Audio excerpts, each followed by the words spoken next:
This video is brought to you by Practical Music Theory for the Rock Guitarist, my new book, which is a comprehensive guide to all aspects of music theory necessary for playing rock guitar.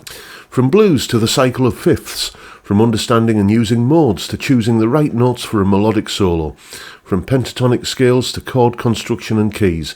It's all covered in a clear and concise manner. With accompanying video demonstrations, jam tracks and tabs, you'll learn to use the knowledge you gain in accessible ways that make sense for less than the cost of a few guitar lessons. Check out the link in the description for more details. Hello chaps, welcome once again to John Robson Guitar Tuition. As always, I do hope you're well. This is a guitar you haven't seen being used a lot on the channel in recent times. I'll explain more about that as we go through the video. It's a very simple explanation actually. But this is a Fender Deluxe Nashville Telecaster. It's a discontinued model, but they're still available on the used market. The modern equivalent of this is the Player Plus version of it. This guitar was very, very generously given to me as a gift by a good friend of mine in the States. He's called Joe. And he's a guitar collector, and he also has lessons off me via Zoom. And one day during the lesson he said he'd been poking around amongst his guitar collection, opened up a case, and one of these was inside it. I'd forgotten I'd bought that, he thought, and he said to me in the lesson, he says, "I've got this, do you want it as a gift?" And of course I did that very British thing of, oh, I couldn't possibly, but eventually I said, yeah, okay, and thanked him profusely. Then a few weeks later, I got a shipping confirmation from Towman. Essentially what had happened was Joe had looked into the cost of shipping one of these guitars from the States over to here, and it was just cheaper for him to buy me one. And, you know, I mean, how generous is that? Joe, sir, you are a gentleman. Thank you so much.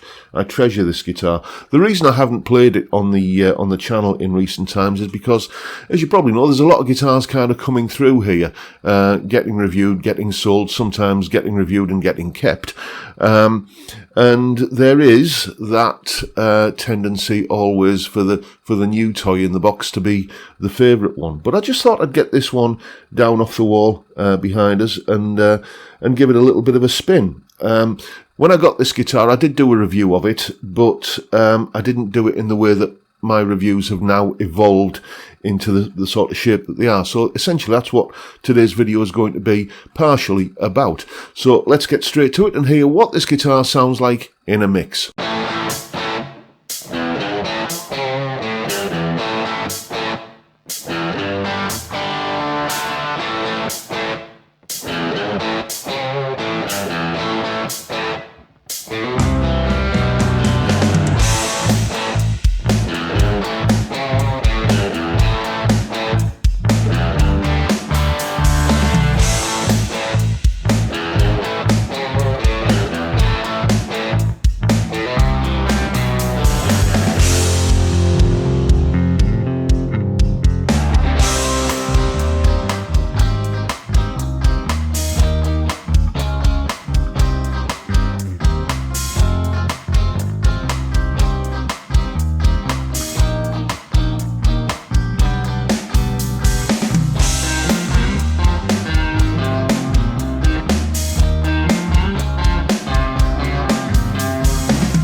And as always, you'll find a full tab for that piece of music in both Guitar Pro and PDF formats, along with a clip of me playing it and the jam track to play along with yourself. All of that is, as usual, up on my Patreon page. There's the address, link in the description. As I am sure you know by now, it's £3 or $3 a month, and you get access to all of these additional resources that go along with these YouTube videos. And a massive thank you to everyone who supports me in that or any of the other ways, all of which are also downstairs in the description.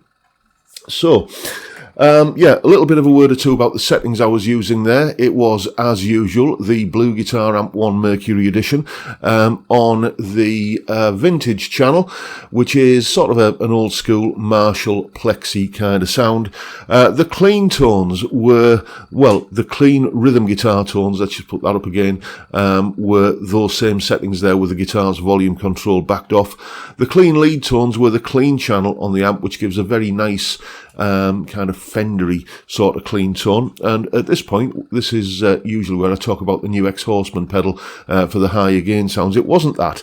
I've been having a play around with the Blue Guitar Amp 1, and I've discovered preset mode, which means that I can now access the without having to mess around with the controls. I can do it via the foot switch. I can get the classic channel with the boost dialed in there, which gives a like a very sort of boosted JCM 800 kind of sound, and I've been enjoying that tone a lot recently. I'm not saying that the new X-Horseman pedal is is kind of not going to be used anymore. I'm sure it will, but I'm just enjoying that as an alternative lead tone at the moment. Anyway, let's take a little bit of a look at some weights and measures for this guitar. As I say, this was the kind of thing that I wasn't really doing in the reviews when I first got this guitar, so it'll be interesting to see what we've got. You can see it's not the lightest of guitars, 3.96 kilos. It has got a 10-inch fretboard radius, which surprised me because I always thought Fender's go-to standard was 9.5 inch, but I tried a 9.5 inch gauge on the fretboard, and there was still just a little bit of daylight shining through, and I went to a slightly flatter 10-inch radius gauge, and it fit like a glove. I don't know. That's going to be a function of how accurate my radius gauges are. But you can see there, 1st and 12th fret neck profiles there. You could put a blindfold on, pick this guitar up, and you think, yeah, this is a Fender. It's got that sort of characteristic C-shaped neck that Fenders are renowned for. The pickup resistance readings, it's a 5-way switch plus one little mod that I've done to the guitar. We can see that they are rather hot in terms of the resistance readings. I can't read them off the screen. I've got them written down here. So we've got in the bridge 13.56k, in the middle 10.08, and in the neck 12.12. Kind of high resistance readings for single coil pickups, and then you've got the usual kind of in between positions as well. That's because they're not single coil pickups. These are Fender's kind of noiseless pickups that are effectively humbuckers, just kind of shoehorned into I think they're just like what used to get called stacked humbuckers, but that doesn't detract from the tones that they give. Let's have a listen to some now. Again, I'm going into the Blue Guitar Amp 1 on the Vintage channel, and we're just going to run through all 5 settings on the pickup selector. I'll point the camera down so you can see what I'm doing. Starting with the bridge, working through to the neck, and let's hear what those sounds sound like. I'm going to do all 5 with the guitar's volume up full, and then kind of back the guitar's volume off so you can hear how it all cleans up. Let's have a listen.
So an impressive kind of hybrid, really, of Strat and Telecaster tones. You could really say that this guitar is something of a Fender greatest hits album, a Fender K-Tel album, if you like. Yeah, it gets dog hairs and fluff off your sleeves as well. Anyway, one thing that this guitar lacked when it arrived, and the modern version of this, the Player Plus Nashville Telecaster, you couldn't get the what I think is one of my favourite classic Tele sounds, the bridge and neck pickups on together. So I installed a little mini switch down here. When I'm on the bridge pickup, I flick that down, and I immediately get the neck pickup on in parallel with the bridge pickup for that sort of classic middle position Telecaster tone. Let's hear that both kind of crunchy and clean once again.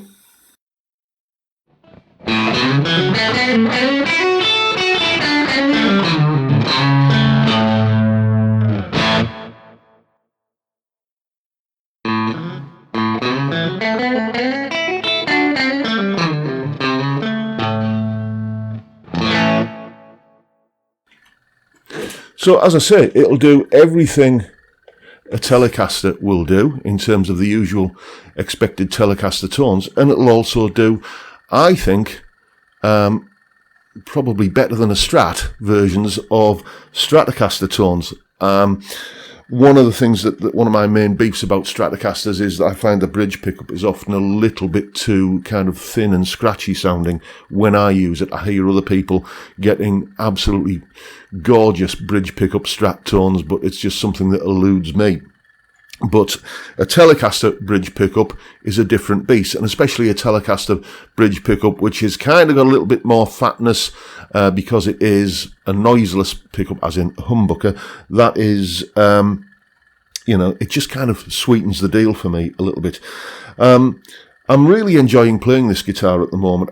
As I say, I've had so many guitars coming through the office here, and it's like, the newest, shiniest toy in the box is often the one that you gravitate towards and things can kind of get left a little bit on the back burner. Well, yeah, I'm rediscovering how much I love this guitar, and I am eternally grateful to Joe for being such a generous chap in sending me this guitar. You are, Joe. I'm still 5 years or however long it is later, I am still blown away by your generosity.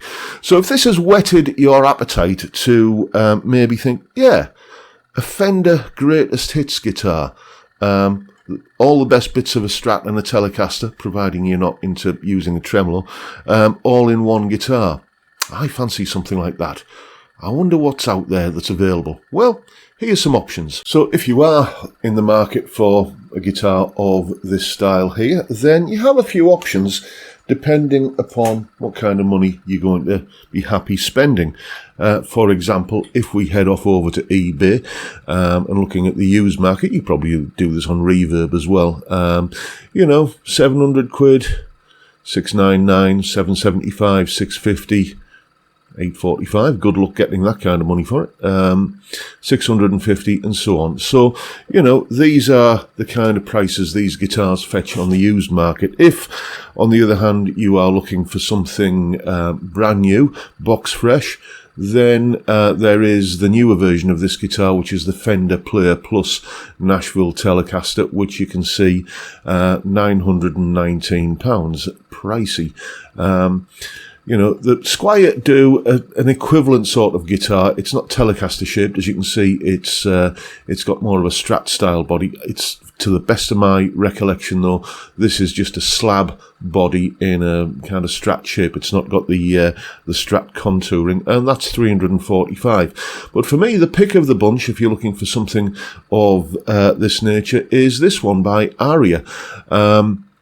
I think it's just aesthetically nicer looking, and it's the same sort of money as the Squier, and it comes with a roasted maple neck.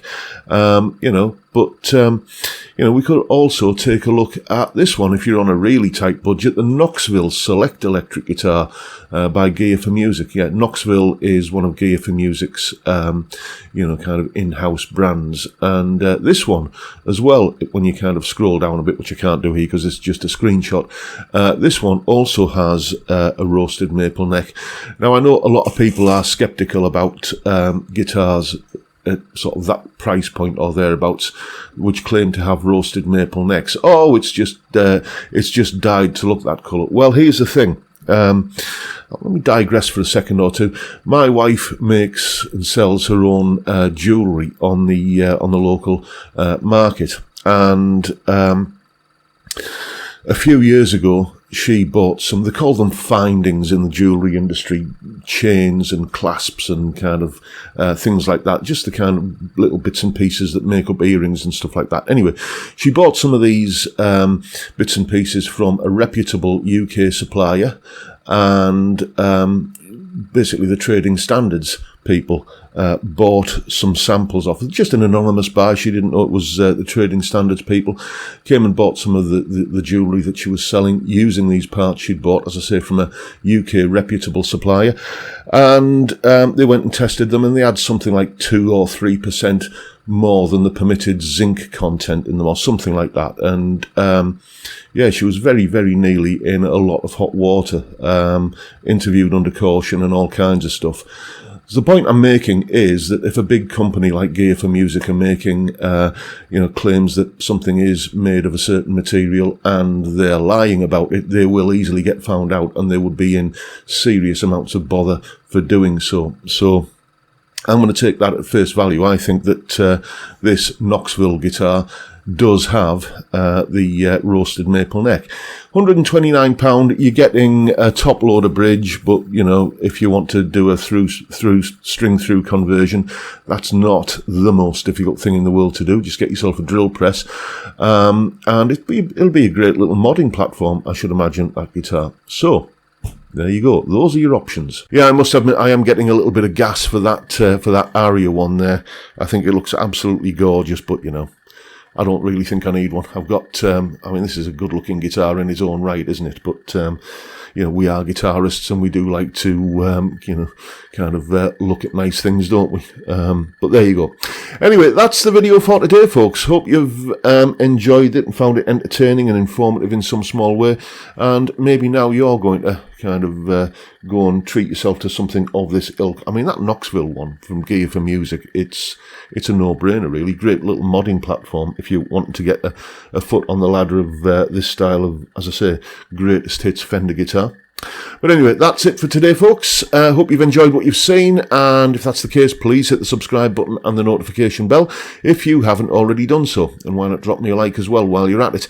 Don't forget the live stream every Friday, 5 PM UK time. We drink beer and talk about music and guitars and whatever else crops up. It's a great way to kick off the weekend, and I'd love to see you there if you can make it. But for now, I'll bid you all a good day and say thank you so much for watching. Thank you for your time. Look after yourselves, folks. Stay well, stay safe, and above all, stay sane. Bye for now.